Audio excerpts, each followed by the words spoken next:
Hello बच्चों, नमस्ते। कैसे हैं आप सब लोग? उम्मीद है शानदार, जिंदाबाद, जबरदस्त होंगे। और हाँ, आज हम दिल्ली पुलिस को लेकर के स्पेशली वीडियो बना रहे हैं। कल मैंने एक डाउट क्लियर किया था जो आपके मन में बहुत ज़्यादा चल रहा था, स्पेशली यूपी वाले बच्चों को, कि दिल्ली पुलिस और यूपीएसआई में से किसको प्रीफर करें, किसकी तैयारी करें। ठीक है, आज मैं दिल्ली पुलिस के लिए वीडियो लेकर के आया हूँ। वो डाउट वहाँ क्लियर हो गया। अब इस चीज़ को मत पूछना प्लीज़ इस आज मैं कुछ सेपरेट पॉइंट पर बातें करूंगा और प्रैक्टिस सेट्स की बातें आपको, मतलब प्रैक्टिस सेट्स कब से शुरू हो रहे हैं वो भी बता करके जाऊंगा। कि आप लोग लगातार पूछ रहे थे सर आपने 18 से बोला था, 20 के बाद बोला था, वो अभी नहीं, कब से चलेंगे। तो उन सारी बातों का जवाब इस वीडियो में है। साथ में मॉक टेस्ट का आप स्कोर कैसे बढ़ा सकते हैं इस बारे में थोड़ा सा गाइड करूंगा। मुझे ये बहुत ज़रूरी है क्योंकि कई बार हम ना मेहनत करते रहते हैं अपने तरीके से, लेकिन हमारा मॉक का स्कोर सिर्फ वहीं वहीं वहीं घूम रहा होता है। तो हम इसको कैसे बढ़ा सकते हैं? क्या कुछ हमें अपनी स्ट्रेटजी चेंज करना चाहिए या सिर्फ ऐसे ही लगे रहें जैसे चल रहे हैं? तो बहुत बार आपको ऐसी चीज़ों की ज़रूरत पड़ती है कि जहां इस तरह के मोटिवेशन की आवश्यकता हो या इस तरह की गाइडेंस की आवश्यकता हो। तो वो शायद आज वो दिन है जिससे आप थोड़ी सी क्लैरिटी अपने अंदर ला पाएंगे। ठीक है, चलो। देखिए, पहले तो मैं बात इस बात की करूंगा कि भाई ये चार आपके फॉर्म आने हैं जिसमें जुलाई टू सितंबर एसएससी के कैलेंडर में उठाओगे तो ये कह रहा है कि जुलाई टू सितंबर में फॉर्म आएंगे। जुलाई अगस्त अब निकल चुके हैं। अगस्त में आज हम लास्ट में खड़े हैं 21 तारीख को, और अब मुझे लग नहीं रहा कोई उम्मीद है कि अगस्त में फॉर्म आने की। उसका कारण है एसएससी चेयरमैन का बयान, उसके बारे में बात करूंगा। दूसरा, ये जो नवंबर दिसंबर लिखा था, अब अगर ये लेट होगा, देखिए ये जाहिर सी बात है, अगर ये जुलाई में आता तो एग्जाम की नवंबर में, जुलाई अगस्त में आता तो एग्जाम की नवंबर और दिसंबर संभावना रहती। लेकिन अब ये जब लास्ट तरफ को आ रहा है, अगर ये फॉर्म ही सितंबर में आ रहा है तो नवंबर की संभावनाएं वैसे ही खत्म हो जाती हैं। तो फिर वैसे ही दिसंबर की बन गई, तो नवंबर तो आप भूल जाओ, एग्जाम होगा। अब बात यह है कि दिसंबर से कितना पीछे जाएगा। उसका कारण है कि क्यों मैं ऐसी बातें कर रहा हूँ। कल भी कुछ बच्चे कह रहे थे सर आप पहले तो जनवरी से पहले मना कर रहे थे और अब दिसंबर नवंबर दिसंबर कह रहे हो। भाई वो मैं बोल रहा हूँ नवंबर दिसंबर इस कैलेंडर के हिसाब से, और जो मेरे को लगता है वो जनवरी लगती है। वो क्यों लगती है उसका कारण बता रहा हूँ।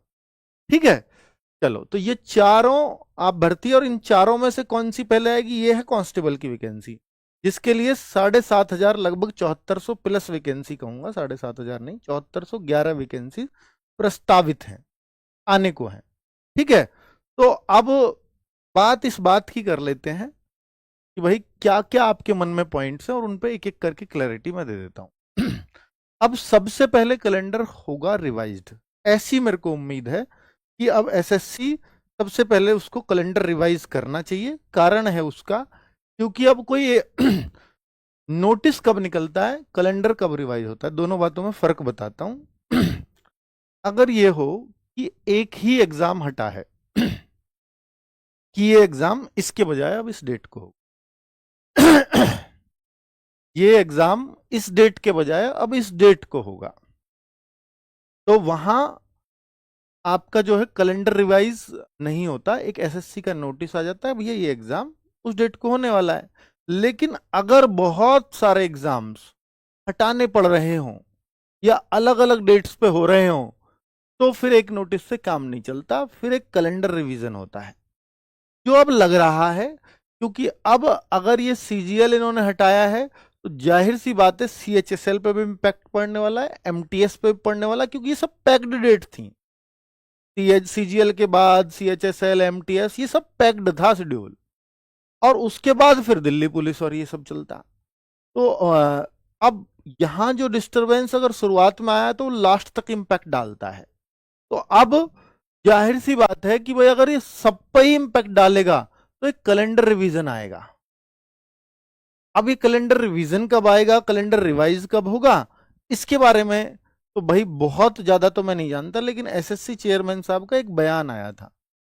भाई ओटीआर करेक्शन, जब ये मामला चल रहा था तो उन्होंने ही बयान दिया था कि ओटीआर करेक्शन 31 अगस्त तक चलेंगे, जो 14 अगस्त से शुरू हो चुके हैं। या आपकी कुछ डिटेल में कोई चेंज वेंज करना है बेसिक डिटेल में, वो कर सकते हैं। जैसे मान लिया उन्होंने एग्जाम्पल भी दिया था, कोई जनरल में है अब ईडब्ल्यूएस में आ गया है तो ईडब्ल्यूएस बनवा सकता है, चेंज कर सकता है अपनी कास्ट को। ठीक है, उसके बाद कैटेगरी कहूंगा, कास्ट नहीं कहूंगा। उसके बाद आवेदन चलेंगे, यानी 31 अगस्त तक ये चलेगा, उसके बाद आवेदन होंगे। यानी जो सितंबर मंथ है वो नई भर्तियों का आवेदन के लिए होगा।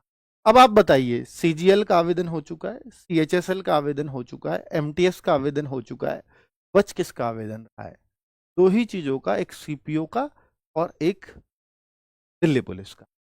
सीपीओ का रिजल्ट अभी फाइनल आना बाकी है, क्या फाइनल रिजल्ट के बाद आवेदन आएंगे? ऐसा जरूरी नहीं है। एक रिजल्ट आ चुका है, अभी मेडिकल होंगे, उसके बाद फाइनल मेरिट लगेगी। ठीक है, वो लगभग एसएससी की तरफ से उन्होंने कर दिया कि हमारी तरफ से यही है।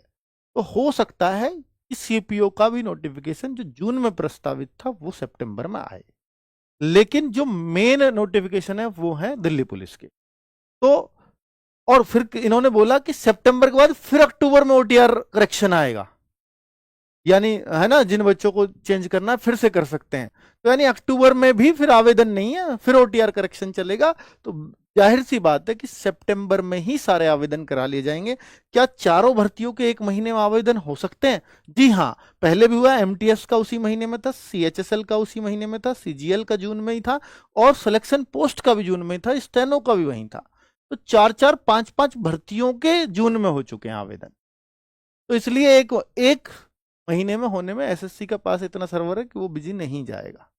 ठीक है, और दिल्ली पुलिस में कांस्टेबल के अलावा और कहीं बहुत ज्यादा फॉर्म आएंगे नहीं।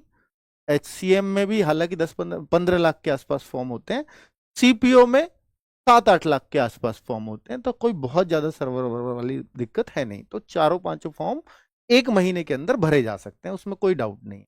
कैलेंडर आने से पहले दिल्ली पुलिस नोटिफिकेशन नहीं, क्या ऐसा चांस है कि कैलेंडर रिवाइज हुआ नहीं और दिल्ली पुलिस का नोटिफिकेशन आए ही ना?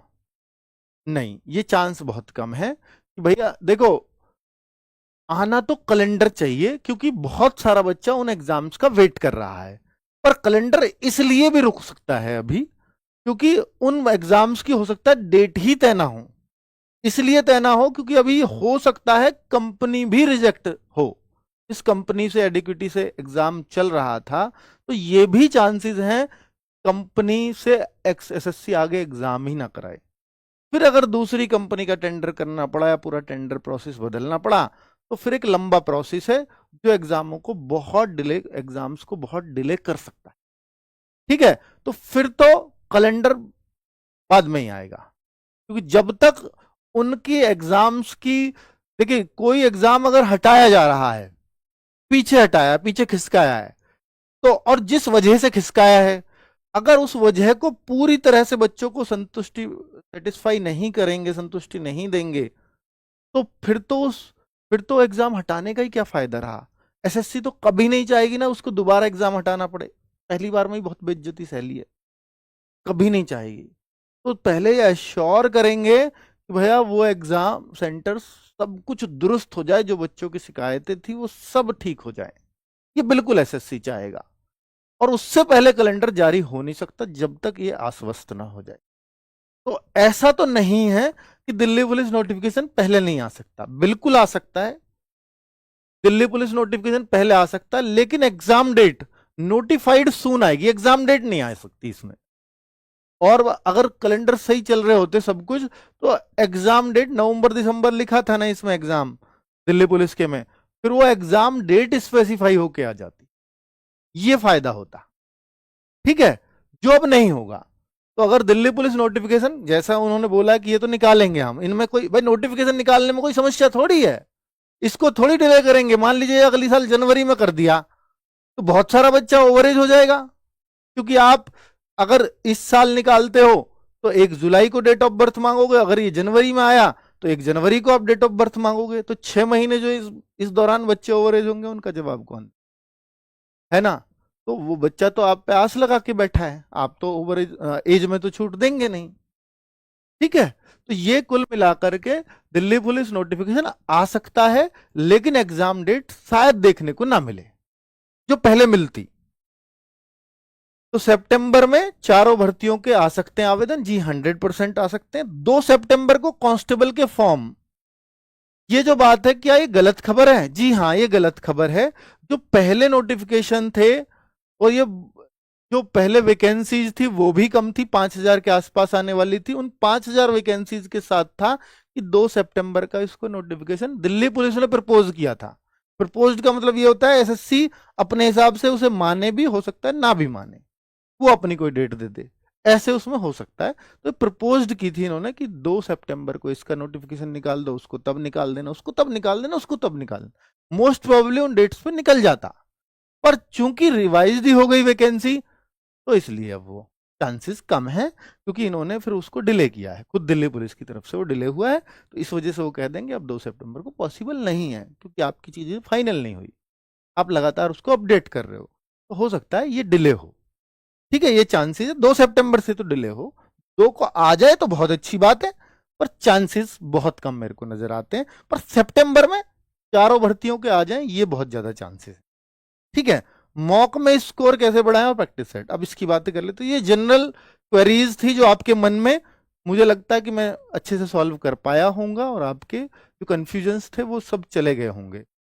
देखिए, इस बार जो प्रैक्टिस सेट्स हम लोग शुरू कर रहे हैं, मॉक टेस्ट की बाद में बात करूंगा, तो अभी मैं चैप्टर वाइज की बात कर लेता हूं कि भाई ये जो प्रैक्टिस सेट्स हैं इसके लिए आप लगातार डिमांड कर रहे थे, तो मैं इसको इस बार चैप्टर वाइज चलवा रहा हूं, और तब तक आपका नोटिफिकेशन भी आ जाएगा। तब तक आपके चैप्टर वाइज प्रैक्टिस सेट मुझे लगता है एक टाइम ड्यूरेशन होता है कि 20 सेट्स के अंदर ये चैप्टर वाइज कंप्लीट हो जाने चाहिए।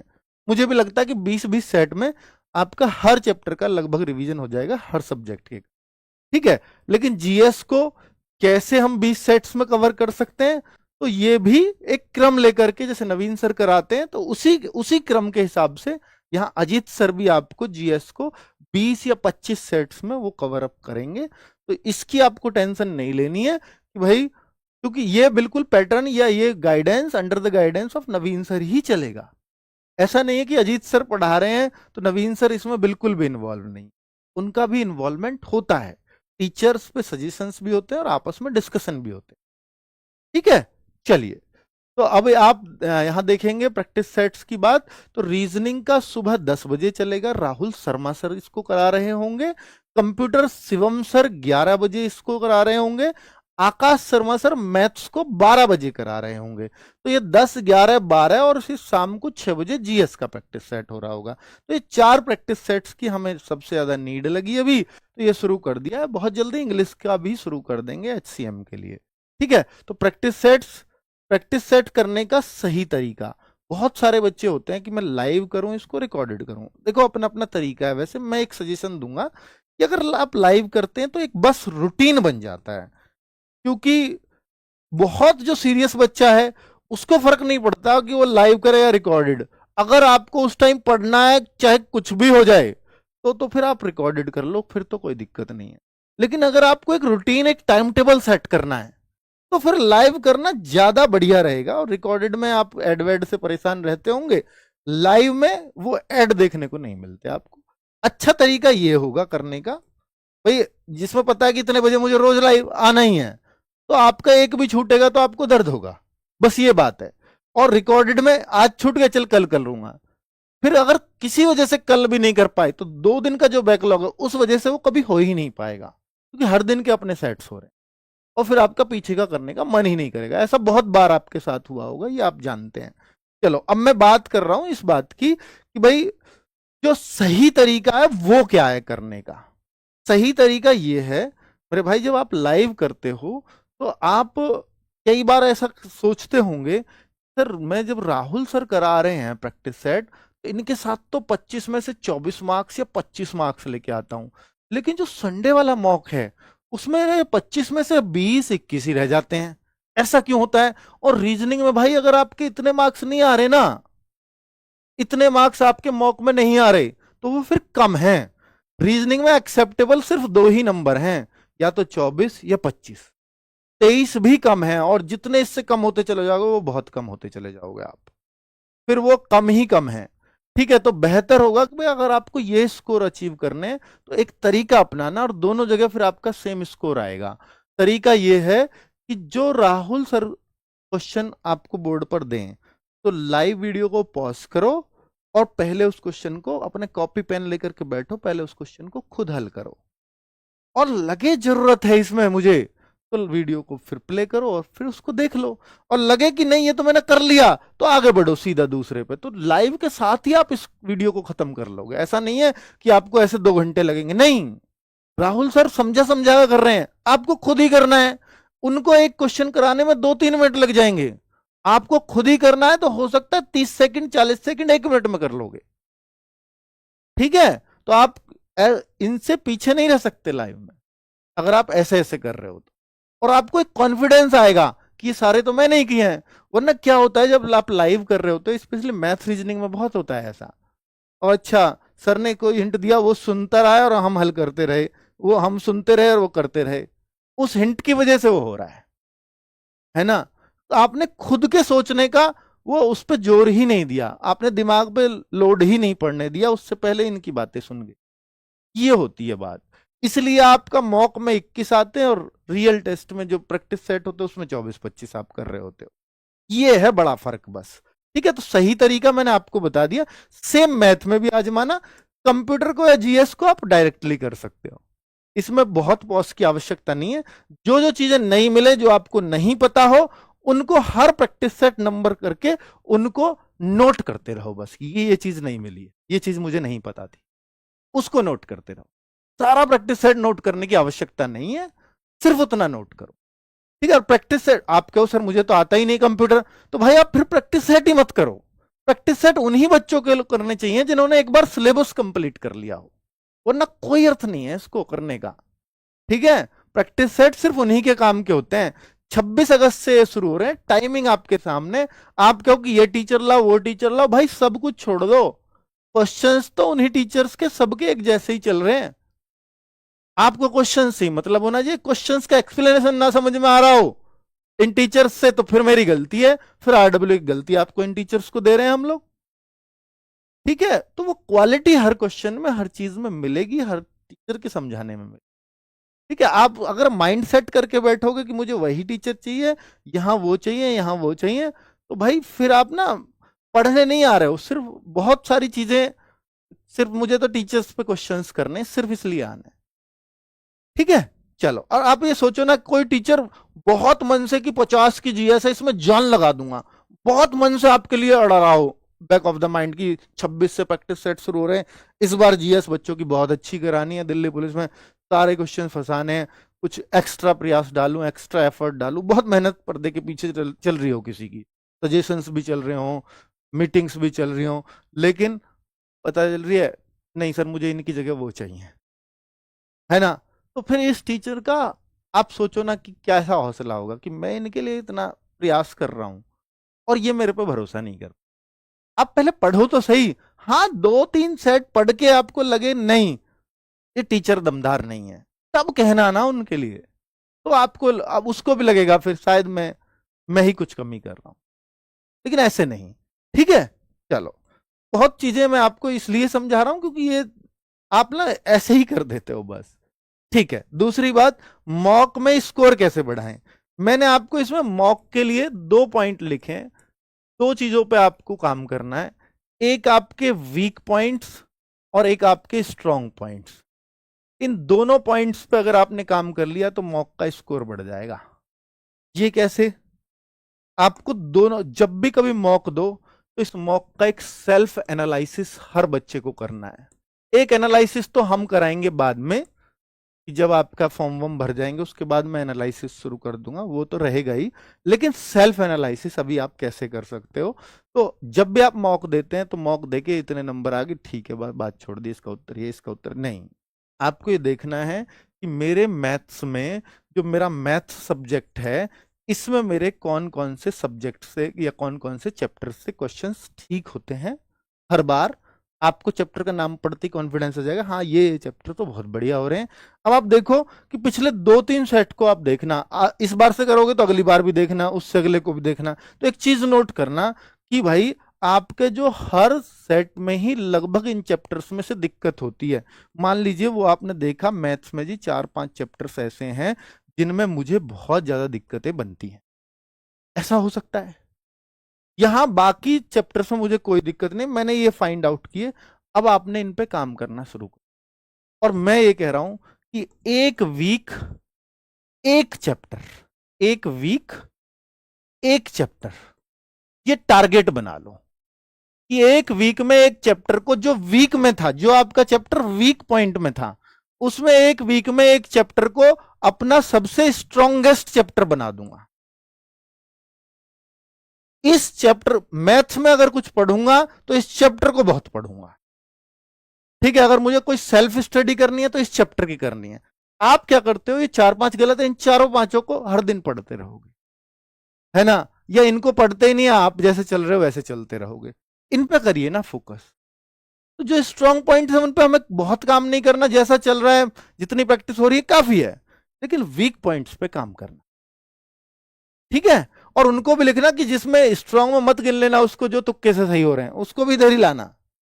और इनमें यह भी मान लेना कि 4-5 में जो बिल्कुल ही मुझे बहुत टफ लगते हैं उनको सबसे लास्ट में करना। इन चारों पांचों में यह देखना कि सबसे आसान कौन सा है, सबसे पहले काम उस पर करना। अब आपने देखा कि 5 में से 3 मैंने आसान आसान छांट के कर लिए, पर इन 2 से मुझे बहुत डर लगता है।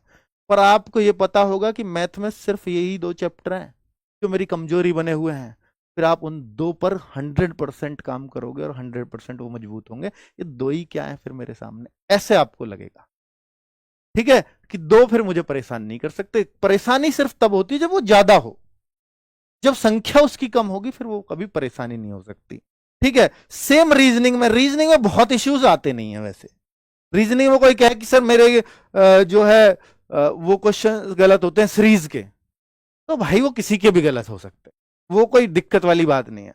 कोई कहे नहीं मेरे तो सर स्टेटमेंट वाले क्वेश्चन गलत होते हैं, थोड़ी प्रैक्टिस बनती है, वहां होगा, वहां होता है, सबसे शुरुआत में गलत होते हैं, तो स्टेटमेंट वालों पर प्रैक्टिस करो। ठीक है, तो ऐसी कॉमन कॉमन चीजें हैं। तो रीजनिंग में तो कोई, मुझे नहीं लगता कि कोई कहे कि पजल टेस्ट मेरे को, पजल की प्रैक्टिस कर लो, अलग अलग तरह की पजल्स की, ये भी हो सकता है। पजल तो एक क्वेश्चन बन सकता है, दिल्ली पुलिस में पक्का बनेगा। ठीक है, तो सीटिंग अरेंजमेंट हो सकता है किसी की दिक्कत, सीटिंग अरेंजमेंट अगर आपने चीजों को समझ लिया कि कैसे करना है तो वो बहुत आसान हो जाएगी। तो जो मुश्किल चैप्टर्स हैं वो आपको उनको एक एक करके उस पर एक वीक काम करना है, आप देखेंगे। और एक वीक उस पर 2 से 3 घंटे दे दो हर वीक, मतलब पूरे वीक 2 से 3 घंटे हर दिन दे दो, तो आप पाएंगे कि वो बहुत ही शानदार हो जाएगा। सेल्फ एनालिसिस से पता करो वीक और स्ट्रॉन्ग। ठीक है, सेम आगे इस चीज को आप अपने जीएस में भी आजमा सकते हैं आने वाले टाइम में, कि मेरे पे कौन से क्वेश्चंस गलत होते हैं, हिस्ट्री, ज्योग्राफी, पॉलिटी में अपने कहाँ वीक पॉइंट्स है मेरे, उनको किसी बेसिक बुक से पढ़ो पहले, फिर आप क्लासेस देखें या बेसिक बुक से पढ़ें, जो भी आपको करना है वो आपकी चॉइस होगी। ठीक है बच्चों, बाकी RWA पर दिल्ली पुलिस के लिए अगर आप यकीन बैच कहेंगे, यकीन बैच, तो यकीन 2.0 बैच आएगा। ये भाई यकीन 2.0 बैच ये फॉर्म आने पर ही आएगा, और आपके एग्जाम से पहले कंप्लीट बहुत अच्छे से आसानी से हम करा देंगे, उसकी कोई दिक्कत नहीं है। ठीक है, और पहले वालों को फ्री मिलेगा, पहले यकीन वालों को, पहले जो यकीन बैच है उनको फ्री, जिनके पास वो है। ये तब वादा किया था, तो भाई वो पूरा होगा, उसकी चिंता आपको नहीं करनी। ठीक है, हालांकि वो बैच अपने आप में कंप्लीट है, हालांकि आपको पढ़ना ही है तो वो रिवीजन के लिए हम दूसरा बैच आपको फ्री दे देंगे। दूसरा, ये बुक्स है RWA के पास जो हमने स्पेशली दिल्ली पुलिस ओरिएंटेड बना रखी है। मैथ्स, मुझे लगता है कि अगर आपने 2 से 3 बार इस बुक को कर दिया तो मुझे नहीं लगता कि दिल्ली पुलिस में और मैथ्स करने की आवश्यकता है आपको। रीजनिंग काफी है इतने में। ठीक है, बात है जीएस की, तो जीएस इसको कर लो या येलो बुक कर लो, मैं तो बेसिक बुक सबसे अच्छी येलो बुक मानता हूं। बाकी ये दिल्ली पुलिस के क्वेश्चंस ही अगर आपको चाहिए, एसएससी के क्वेश्चंस चाहिए तो इसमें उस तरह का लिखा हुआ है। ठीक है, कंप्यूटर की तो आप सब लोग जानते हैं कि इससे बेस्ट बुक पूरी मार्केट में कहीं हो ही नहीं सकती। ठीक है, तो मतलब ये बुक तो बच्चों ने बहुत सराही है, बहुत ज्यादा इसको बोलते हैं। और ये दिल्ली पुलिस ड्राइवर बहुत पसंद आ रही है बच्चों को, बिल्कुल करेक्शन एरर फ्री बुक्स। अगर आप चाहते हो RWA की बुक को देख करके आपको खुद ही लगेगा कितनी मेहनत इन बुक्स पर की गई होगी, और कैसे एग्जाम ओरिएंटेड बनाने की कोशिश की गई है। बाकी ये दिल्ली पुलिस का प्रैक्टिस सेट है। हालांकि पेपर आपका ऑनलाइन होगा, आपको कुछ बच्चों को होता है कि मैं स्क्रीन से दूर रहना चाहता हूं, तो मुझे कुछ ऑफलाइन प्रैक्टिस सेट प्रोवाइड करा दें, तो इस वजह से हमने ये बुक निकाली है। तो करीब ये 30 प्रैक्टिस सेट, 2 सॉल्व पेपर, यानी प्रीवियस ईयर 2 ही हैं, 30 नए सेट हैं। और ये ऑनलाइन वाले जो मॉक टेस्ट देते हैं ना संडे, उनसे अलग हैं पूरे, उनके जैसा कुछ नहीं है इसमें। पैटर्न तो वही रहेगा ऑब्वियसली, ठीक है। तो ये दिल्ली पुलिस कांस्टेबल के लिए है। बाकी अगर आप ऑनलाइन प्रैक्टिस सेट्स करना चाहते हो, तो जो यकीन बैच वाले बच्चे हैं उनको तो हम 15 या 20 जो भी आपसे बोला था उतने मॉक टेस्ट प्रोवाइड कराएंगे ही।